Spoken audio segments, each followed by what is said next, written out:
Alright ladies and gentleman, मेरा नाम है अर्पित पाठक। आप हैं आउटसाइड दलाल स्ट्रीट और फिर से आज हमें एक बड़ी इंटरेस्टिंग वीडियो देखने को मिली है जिस पे मैं रिएक्ट करने वाला हूँ। बहुत इंपॉर्टेंट वीडियो है। एक बड़े यूट्यूबर अक्षर श्रीवास्तव ही इज बैक और वो बात कर रहे हैं म्यूचुअल फंड इंडस्ट्री स्कैम है। ऐसा मैं नहीं कह रहा हूँ, वो कह रहे हैं।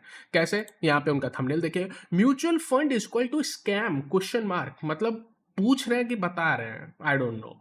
आइए देखते हैं कि म्यूचुअल फंड इंडस्ट्री को वो स्कैम कह क्यों रहे हैं। और दूसरी बात है, वो ये भी बता रहे हैं कि मैंने क्यों 2025 में म्यूचुअल फंड में निवेश करना बिल्कुल बंद कर दिया है। तो जितने भी लोग अभी म्यूचुअल फंड में मान लीजिए निवेश कर रहे हैं, क्या आप गलत कर रहे हैं? क्या आप स्कैम में फंस रहे हैं? क्या आपका पैसा डूब जाएगा? क्या आप बर्बाद हो जाएंगे? ये बताएंगे अक्षत जी, मैं क्या बताऊंगा। आइए देखते हैं। देखो, मैंने ये पूरी वीडियो देख ली है। वीडियो का पूरा सारांश मैं आपको बता देता हूं पहले ही। इनफैक्ट मैं आपको एक काम करता हूं, मैं वीडियो के लास्ट में आपको पहुंचा देता हूं। यहां से उन्होंने लगभग 0 से 22 मिनट तक उन्होंने बताया है कि म्यूचुअल फंड क्यों बेकार है और 50 रीजन दे दिए। और लास्ट में देखिए, मूवी की अगर आप एंडिंग समझ जाओगे ना तो आप समझ जाओगे मूवी बनी क्यों थी। अगर प्रेम गाथा होगी तो लास्ट में हीरो हीरोइन मिल जाएंगे, हो सकता है किस भी कर लें। अच्छा, थ्रिलर होगी तो जिसने मर्डर किया होगा लास्ट में वो पकड़ा जाएगा। तो कभी भी आपको ये देखना है मूवी अच्छी है या बुरी है, या उसके पीछे जो डायरेक्टर है जिसने मूवी बनाई है, उसने मूवी क्यों बनाई है, उसका उद्देश्य क्या था। तो हमेशा जो क्लाइमैक्स होता है ना, एंडिंग, उस पे जाइए। तो यहाँ पर 23 मिनट की वीडियो है, मैंने तो देख ली। मेरे को एक चीज समझ में आ गई। यहां से 0 से लगभग 22 मिनट तक उन्होंने भूमिका बनाई कि म्यूचुअल फंड इंडस्ट्री क्यों बेकार है, क्यों आम आदमी को निवेश करना ही नहीं चाहिए, और हजारों रीजन गिना दिए। उस पे मैं आऊंगा। लेकिन लास्ट में सारांश क्या हुआ, क्लाइमेक्स क्या हुआ? क्लाइमेक्स ये हुआ, यहां पे ये है क्लाइमेक्स। कहाँ गया क्लाइमेक्स? देखिए, उन्होंने बड़े बोल्ड लेटर में लिखा है, कैपिटल रोटेशन इज क्रिटिकल। मतलब वो बता रहे अपना पैसा डालते रहो निकालते रहो, डालते रहो निकालते रहो। एक तरह से वो ट्रेडिंग की बात करें, ऑब्वियसली। हाँ, अब ही इज अक्षर श्रीवास्तव, ही विल से वो capital rotation is not trading. I understand sir, capital rotation is not trading, it may be a form of trading, but मोटी मोटी बात है, वो कह रहे हैं पैसा डालो निकालो, मार्केट को टाइमिंग करो, मार्केट की टाइमिंग जरूरी है। अच्छा, वो लेकिन ऐसा क्यों कह रहे हैं? आइए इसको देखते हैं। क्योंकि लास्ट में वो जा कहाँ रहे हैं? वो यहां पे जा रहे हैं कि अगर आपको ये सीखना है कि कैसे पैसे को रोटेट करते हैं, तो उनका स्टॉक मार्केट का कोर्स है, उसको ज्वाइन कर लीजिए। तो ये भूमिका थी। वहां पे आप देख सकते हैं नेट रियलाइज पीएनएल 1.77 सीआर दिखा रहा है। सबसे पहले अब मैं यूट्यूब से पूछूंगा, भाई साहब, मेरे जैसे चैनल पे जो कुछ नहीं करता है तुमको सारी प्रॉब्लम दिख जाती है, क्या ये चीज करना सेबी के रेगुलेशन के अगेंस्ट नहीं है? ये जो थंबनेल में लिखा हुआ है 1.77, क्या ये सेबी के रेगुलेशन के अकॉर्डिंग है? आपको इसमें प्रॉब्लम दिख रही होगी कि नहीं दिख रही? मैं तो कुछ नहीं कह रहा, मुझे क्या फर्क पड़ता है। This is wrong, this is wrong anyways. तो आप देख सकते हैं कि पूरी भूमिका इसलिए थी कि लास्ट में कोर्स आ रहा था। समझ सकते हो। तो आपको अभी तक समझ में आ गया होगा कि ये वीडियो बनी क्यों है। बट एनीवेज, मुझे उससे कोई प्रॉब्लम नहीं है और मेरे को कोई लेना देना नहीं है भाई उस चीज से। मेरे को जिस चीज से लेना देना है वो ये बात है कि इन्होंने जिस बेसिस पे, यानी जिस फाउंडेशन पे ये पूरी वीडियो बनाई कि क्यों म्यूचुअल फंड इंडस्ट्री बिल्कुल बेकार है, वो फाउंडेशन गलत है। उन्होंने जितने भी एक्सप्लेनेशन या रीजनिंग दिए हैं, वो अगर आप फैक्चुअली या डेटा बेसिस पे देखेंगे तो वो सही है। और हर स्मार्ट आदमी यही करता है। देखिए, स्मार्ट आदमी कौन होता है? जो झूठ ना बोले। ऐसा नहीं है, स्मार्ट आदमी वो है, वो जो पूरा सच ना बोले। अगर आप समझ रहे हो मैं क्या कहना चाहता हूं। मैं झूठ नहीं बोलता, लेकिन मैं पूरा सच भी नहीं बोलता। ये वो वाला पॉइंट है। एनीवेज, देखिए, इन्होंने जितने भी रीजनिंग दी है, उन्होंने उनका सबसे बड़ा पॉइंट ये है कि म्यूचुअल फंड इंडस्ट्री को वो स्कैम इसलिए बता रहे हैं क्योंकि कह रहे हैं कि भाई अमीर आदमी ना म्यूचुअल फंड में इन्वेस्ट नहीं करता। और ये बात कर रहे हैं कि अगर आप म्यूचुअल फंड में इन्वेस्ट करते हो बहुत लंबे समय तक, तो आप बहुत एक्सपोनेंशियल ग्रोथ या एक्सपोनेंशियल रिटर्न नहीं कमा पाओगे। एक्सपोनेंशियल का मतलब हो सकता है कुछ भी, 50, 60, 100%, वो नहीं कमा पाओगे। पहली बात है यार, मेरे को समझ नहीं आता कि why Akshar Srivastava is making this video. भाई किसने कहा कि म्यूचुअल फंड एक जनरेशनल वेल्थ या एक्सपोनेंशियल वेल्थ कमाने का एक जरिया है? भाई किसी ने नहीं कहा, कोई फंड हाउस नहीं कहता, कोई इंसान नहीं कहता, कोई सेबी के गाइडलाइंस है। भाई साहब आप सेबी के गाइडलाइंस पढ़ लो ना, म्यूचुअल फंड पे सेबी की 1000 गाइडलाइंस है, सबसे ज्यादा रेगुलेटेड इंडस्ट्री है।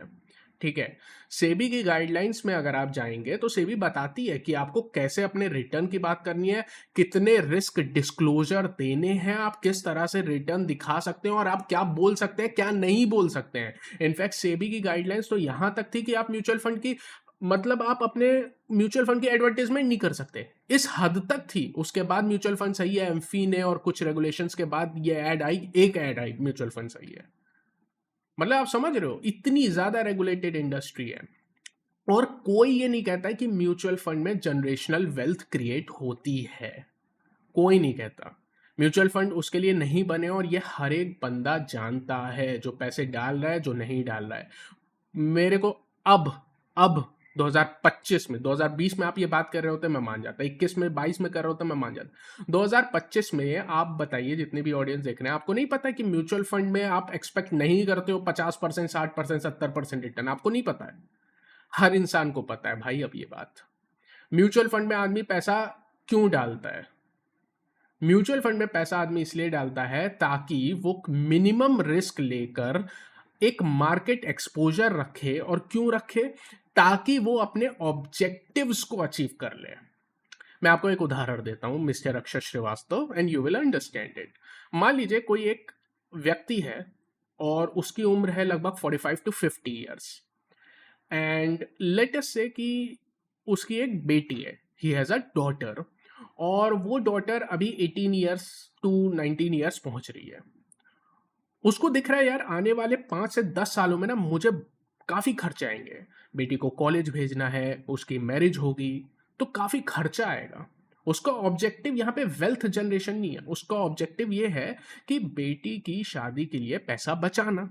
और यही आम आदमी के ऑब्जेक्टिव होते हैं ज्यादातर। कोई नहीं कहता कि मैं म्यूचुअल फंड में पैसा डाल के अंबानी बन जाऊंगा। दे हैव ऑब्जेक्टिव, उस ऑब्जेक्टिव को क्लियर करते हैं। अब मान लीजिए वो व्यक्ति को पता चलता है कि शादी में मान लीजिए मेरे को अगले 5 साल में लगभग 50 लाख रुपए की जरूरत है। अब एक चीज देखो, अगर वो क्रिप्टो में ये पैसा डालते हैं तो रिस्क क्या है? उसका पैसा बिल्कुल ही डूब सकता है, खत्म हो सकता है ना? रिस्क है, क्रिप्टो में नहीं डाल सकता। डायरेक्ट स्टॉक सिलेक्शन, भाई वो आदमी अपनी जॉब करता है, लेटेस्ट से कि वो एक सीमेंट की फैक्ट्री चलाता है, उसके पास समय नहीं है स्टॉक सिलेक्शन का, तो वो डायरेक्ट स्टॉक सिलेक्शन नहीं कर सकता।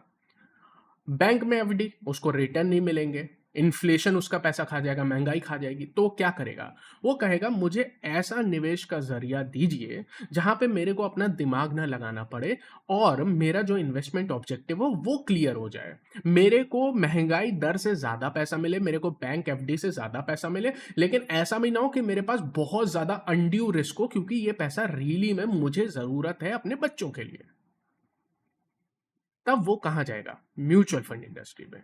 वो व्यक्ति ये नहीं कह रहा है कि मेरे को 50% रिटर्न चाहिए, अरे मेरे को तो अंबानी के बराबर बनना है, अरे मेरे को तो बिरला बनना था, तो मैं म्यूचुअल फंड में पैसा डाल के बनूंगा। वो उसको बनना होगा तो वो अपना बिजनेस खड़ा करके बनेगा, म्यूचुअल फंड इंडस्ट्री से नहीं बनेगा। नहीं बनेगा।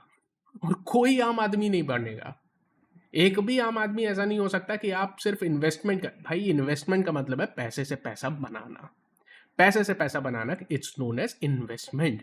आम आदमी के पहले पास ऑलरेडी उतना पैसा नहीं होता है कि वो एकदम एक्स्ट्रॉर्डनरी वेल्थ जनरेट कर सके, उसके पास ऑलरेडी इनिशियल कैपिटल कम होती है, उसके investment objectives are different. So my light is gone somehow and I am looking very dark, तो मैं इसको थोड़ा सा एडजस्ट कर लेता हूं।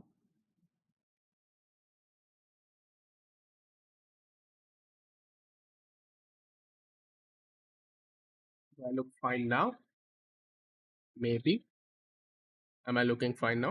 I'm looking overexposed, काफी overexposed हो चुका हूं मैं थोड़ा सा।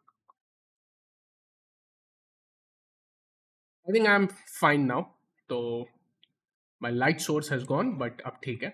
तो मैं आपको यही बात कर रहा था। सो पॉइंट इज दैट कि यार म्यूचुअल फंड इंडस्ट्री में कोई भी जनरेशनल वेल्थ के, तो जो आपने फाउंडेशन बनाई है ना कि अमीर नहीं बन सकते म्यूचुअल फंड से, ऑब्वियसली यार हर को पता है। आप सिंपली क्योंकि एक कंक्लूजन पे जाना चाहते हो, आपने डिसाइड किया कि I want to sell this course, मेरे को कोर्स बेचना है कैपिटल रोटेशन पे। अच्छा, सबसे बड़ी ऑडियंस कौन है जो कैपिटल लगाती है? म्यूचुअल फंड की। म्यूचुअल फंड को ट्रैश करके, उनको मिसगाइड करके I want to teach them capital rotation. आपने इस वीडियो के लास्ट में ये भी बोला है कि कैपिटल रोटेशन करना जरूरी है। मैं इससे सहमत नहीं हूं, मैं आपसे बिल्कुल असहमत हूं इस चीज पे। एक आम आदमी जिसका प्राइमरी काम मार्केट नहीं है, हमारी आपकी बात अलग है, हम दिन भर निफ्टी बैंक निफ्टी देखते हैं, दिन भर कैपिटल रोटेशन की बात करते हैं, हमारे पास टाइम है, हमारा काम ये है। एक आम आदमी जो कि बैंक में नौकरी करता है, एक आम आदमी जो कि किसी रिटेल स्टोर में नौकरी करता है, एक आम आदमी जो कि सेल्समैन है किसी एक कंपनी में, क्या उसके पास इतना टाइम है कि वो मार्केट को टाइम करे और कैपिटल रोटेशन देखे कि कब पैसा डालना है कब नहीं डालना है? इसी सहूलियत के लिए आपने क्या बनाया था? Mutual fund. म्यूचुअल फंड जो इंडस्ट्री है वो सहूलियत के लिए बनी है, वो इसलिए बनी है ताकि आम आदमी जिसके पास समय नहीं है वो भी बाजार में एक्सपोजर ले सके बिना अनड्यू एक्स्ट्रा ऑर्डिनरी रिस्क के। और आप इस वीडियो में बता रहे हैं कि नहीं, कैपिटल रोटेशन करो, अपना पैसा टाइमिंग करो। नहीं, टाइमिंग का ही टाइम होता उसके पास तो वो इंट्राडे ट्रेड कर लेता ना। पॉइंट ये है, एक आम आदमी के लिए म्यूचुअल फंड हमेशा सबसे बेहतर तरीका है पहला कदम लेने का इन्वेस्टमेंट की दुनिया में। और उसके बाद अगर उसको इंटरेस्ट होगा तो ऑलरेडी स्टॉक्स भी खरीद रहा होगा। देखिए, पहला कदम होता है म्यूचुअल फंड में निवेश करना, दूसरा कदम होता है उसमें स्टॉक मार्केट में इंटरेस्ट लेना, तीसरा कदम होता है स्टॉक मार्केट को सीखना, चौथा कदम होता है स्टॉक मार्केट के बाद बुक्स पढ़ के आप इन्वेस्टमेंट के लिए स्टॉक सर्च करना। वो आम आदमी खुद कर लेगा। आप पहले ही उसको फर्स्ट स्टेप में बता रहे हो नहीं तुम गलत हो, तुम एक्स्ट्रॉर्डिनरी वेल्थ नहीं जनरेट कर पाओगे। ये वही बात हो गई कि मेरा बच्चा क्लास 1 में जा रहा है, आप कहोगे नहीं क्लास 1 में जाने से तुम्हें टीसीएस में नौकरी नहीं लगेगी। वो तो नहीं लगेगी भाई, क्लास 1 में जाने से टीसीएस में नौकरी नहीं लगेगी, तो क्या मैं पहला स्टेप छोड़ दूं? तो आपने जिस फाउंडेशन पे ये वीडियो बनाई है ना वो कंप्लीटली रॉन्ग है, बिल्कुल रॉन्ग है। ठीक है, अब आप ये डिसाइड बता रहे हैं कि देखो जो रिटर्न दिखा रहे हैं वो बिल्कुल करेक्ट रिटर्न नहीं है, और मार्केट में आप टाइमिंग करने की बात कर रहे हैं, 3 भागों में डिवाइड कर रहे हैं, ये सारी बात फैक्चुअली गलत है, लेकिन फैक्चुअली सही है। लेकिन जिस फाउंडेशन पे आपने ये वीडियो बिल्ड किया वही फाउंडेशन गलत है। आप म्यूचुअल फंड को ट्विस्ट करके उसके गलत बता रहे हो। आप मेरे को एक भी म्यूचुअल फंड का डॉक्यूमेंट दे दो, मैं आपको ओपन चैलेंज देता हूं जहां पे म्यूचुअल फंड कहता है कि हम आपको एक्स्ट्रा ऑर्डिनरी रिटर्न जनरेट करके देंगे।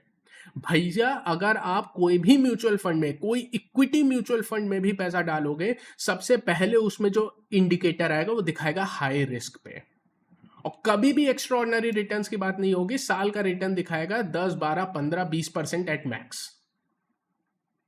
3 साल, 2 साल, 5 साल, 10 साल के तक के रिटर्न दिखाता है, सिंस इंसेप्शन तक के रिटर्न दिखाता है। सब में लिखा रहता है कि ये जो भी रिटर्न्स हैं वो पास्ट परफॉर्मेंस के बेसिस पे, और कोई गारंटी नहीं है कि भविष्य में भी ऐसे रिटर्न बने। सारी सेबी की गाइडलाइंस के अंडर हो रहा है, सारी चीजें सेबी की गाइडलाइंस के अंदर हो रहा है। बड़े बड़े इन्वेस्टर, इवन वॉरेन बफे कहते हैं कि भैया मार्केट में अगर एक आम आदमी है, आप इंडेक्स फंड में चले जाओ, वो आपके लिए बेटर है। हाँ, आप हर आदमी को अपना ओपिनियन नहीं बता सकते ना। हर आदमी को वो नहीं कह सकते कि मैं जिस रास्ते पे चल रहा हूं तुम भी उस रास्ते पे चलो। आप उस रास्ते पे चल रहे हैं क्योंकि आपका काम है वो, मैं इस रास्ते पे चल रहा हूं क्योंकि मेरा काम है वो। जो आदमी बैंक में काम कर रहा है उसका काम ये नहीं है दिन भर स्टॉक सिलेक्शन करे। आई अंडरस्टैंड आप ऐसा क्यों कर रहे हो, but that makes no sense to me. और आप एक अच्छी इंडस्ट्री को बिना मतलब बैश कर रहे हो। रियल ग्रोथ इन इंडिया, एक बात बताइए, आप जितने भी पॉइंट कर रहे हो वो इतने फोर्सफुल पॉइंट कर रहे हो, मतलब कोई कोई सेंस नहीं है। आप आम आदमी को समझा रहे हो real growth is equal, nominal growth is equal to real growth plus inflation, तो real growth is equal to nominal growth minus inflation. ठीक है, बेसिक ऑफ फाइनेंस है, पहला स्टेप है। हो सकता है जिसको फाइनेंस के बारे में नहीं पता होगा and you also speak in English, तो your audience might think okay this guy is telling something very extraordinary, but I mean to say what is a need of that. ये जो नॉमिनल ग्रोथ का formula आप बता रहे हैं ये भारत में ही नहीं अप्लाई होता है, ये सारे देशों में अप्लाई होता है। आप कह रहे हैं भारत में रियल ग्रोथ नहीं आ रही है, रियल ग्रोथ नहीं आ रही है। मे बी आपके एक्सपेक्टेशन के हिसाब से नहीं आ रही है, मैं मानता हूं, लेकिन रियल ग्रोथ है। रियल ग्रोथ है।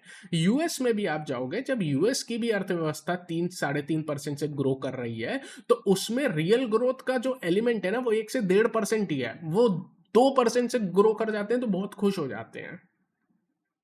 हमारे लिए वही चीज अलग से आती है। मतलब it doesn't make any sense यार to bring this topic. Anyways, और मूव करते हैं। आपका और क्या पॉइंट है? Can mutual fund invest in internationally? तो अक्षय श्रीवास्तव यहाँ पे बता रहे हैं कि आपका जब तक विदेश में पैसा नहीं लगेगा तब तक आप वेल्थ क्रिएट नहीं कर सकते। पहली बात ये तो फैक्चुअली गलत है। कोई भी भारतीय सिटीजन पिछले 3-4 साल का देख ले तो ही विल अंडरस्टैंड। दूसरी बात है, can mutual fund invest in internationally? यार पहली बात है, इसका क्या लेना देना इंटरनेशनल इन्वेस्टमेंट का रिटर्न से? मेरे को तो इंडिया में इन्वेस्ट करके रिटर्न मिल रहा है ना। और दूसरी बात है, मैं तो कहता ही नहीं हूं आप म्यूचुअल फंड से इंटरनेशनल फंड्स में कभी भी इन्वेस्ट करें, उसकी टैक्सेशन अलग होती है। सो मतलब फोर्सफुल पॉइंट है, all are forceful point. Unrealistic PE expansion, भैया टेस्ला का पी एक्सपेंशन आप देख लें, ठीक है ना। आप अगर इंडिविजुअल कंपनीज को पकड़ पकड़ के देख रहे हैं, भाई अडानी का इतना पी है, तो आपको हर एक स्टॉक मार्केट में ऐसे एग्जांपल मिल जाएंगे। आप टेस्ला का देखा हो, आप निकोला का देखा हो, जो कि अनलिस्टेड थी एनीवेज। आपको अगर आप नेगेटिव खोजने जाओगे, आपको हर एक मार्केट में मिल जाएगा। You are just forcing it.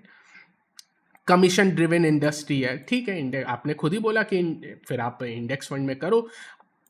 Commission driven industry है, पर इतनी क्लियर इंडस्ट्री है कि कोई लिमिट नहीं है। आप किसी भी फंड का मैं आपको एक सर्च करके दिखाता हूं। आप किसी भी म्यूचुअल फंड में म्यूचुअल फंड टीआर सर्च कर लो, क्या होता है टोटल एक्सपेंस रेशियो। आपको क्लियर कट वो दे देगा कितना % कमीशन चल रही है। अच्छा, एक आप अच्छा खुद सोचो। आप एक एक म्यूचुअल फंड कंपनी है, मैं किसी का एग्जांपल ले लेता हूं, लेट अस से अक्षत श्रीवास्तव म्यूचुअल फंड।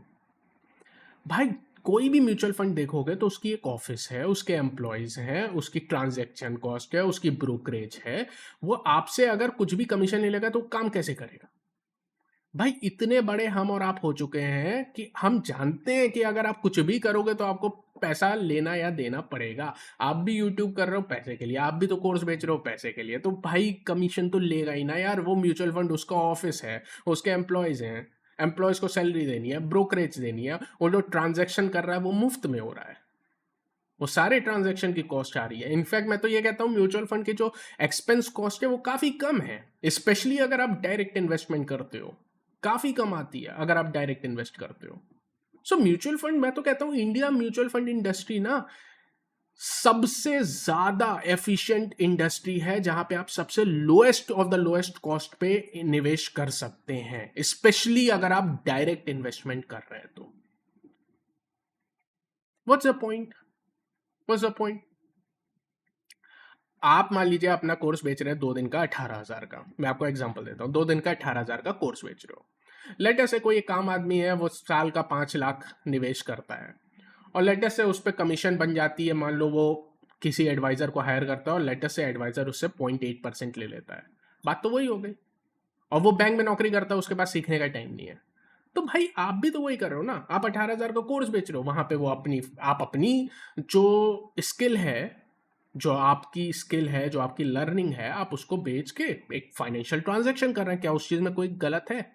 नहीं है, कोई गलत नहीं उस चीज में। बिल्कुल नहीं मानता वो गलत है। तो आप ये क्यों बोल रहे हो कि म्यूचुअल फंड इंडस्ट्री कमीशंस ले रही है तो वो गलत है? भैया मतलब how can you be a capitalist and a socialist at the same time? How? What kind of hypocrisy is that? So please think about it.